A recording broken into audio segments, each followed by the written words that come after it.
Thank you and welcome to the show this morning. The topic this morning is the commemoration, the 150th year commemoration of the Civil War, or the American War, Civil War, the war between the states, or the war for Southern independence, or whatever war you wish to use, or whatever word you wish to use in reference to this tragic event in American history between 1861 and 1865. Of course, we have to talk about this war a well-known historian and an individual who has made several contributions on this particular show dealing with this particular war, Dr. Bobby Lovett from Tennessee State University. And of course, Dr. Lovett, let me welcome you to the show this morning. Well, thank you, Dr. Haney. Yeah. And to tell you, Dr. Lovett, that we did not exaggerate when we said that we've had you on many, many occasions talking about the Civil War specifically.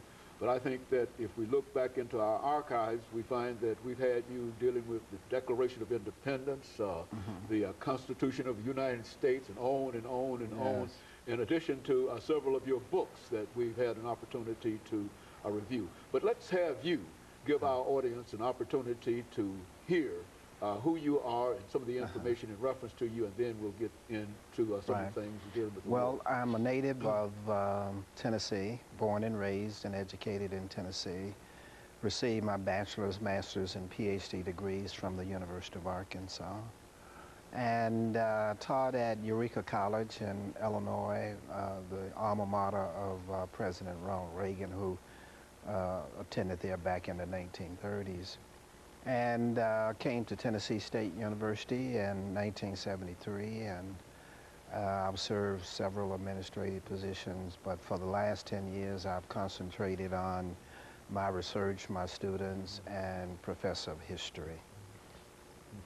And so you've really been involved in history, and to talk about the Civil War is no event or celebration or to you in a real sense, because this is what you talk about all the time. And so let's give you an opportunity to say something about this war, Dr. Lovett. All right.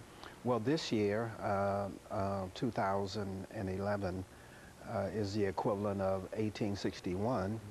So 150 years ago, the Civil War began, and Tennessee became involved in May, June of 1861.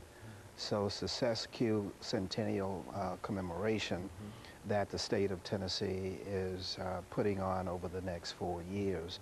There's a very large commission appointed by the governor to make sure that celebration is carried out across all parts of the state, and that all people, blacks, whites, Asians, Native Americans, Hispanic Americans, women, children, are involved in learning more about the various aspects of the Civil War. Because Tennessee, only next to Virginia, is the second most important battlefield of the Civil War. And those two states, Tennessee and Virginia, right now are out front of other states in commemorating the American Civil War. It's been so long ago since we commemorated the war in 1964, when it was 100 years old. And so a couple of generations are not familiar with the information and the importance and the interpretations of the American Civil War. Believe it or not, people from England and France and parts of Europe are probably more familiar and more interested in the aspects of the American Civil War and the American Revolutionary War than many of our own children and many of us adults. So this is the year that we began to celebrate, well, not celebrate, but rather commemorate various aspects, the social aspects, the cultural aspects, as well as the military aspects of the American Civil War, both Confederate and Union side. And I think that there were many earth-shaking events that occurred in that war, but I think one of the most important events was the African population. Why don't you say something in reference to the African population, the slave population during this period, and say something about slavery itself? Yeah. Well, slavery was not at first the main issue, according to many of the southern states of the Civil War. But by 1860, 61, it was a major issue. In 1861, President Lincoln and Congress passed the first Confiscation Act. They passed another one in 1862 because the Confederates were making heavy use of slaves in their military, that is digging fortifications, they were herdsmen, and so on. And so they passed the Confiscation Act. Okay, Doc, let me take this first commercial break, and we'll be back with our audience following this very first break.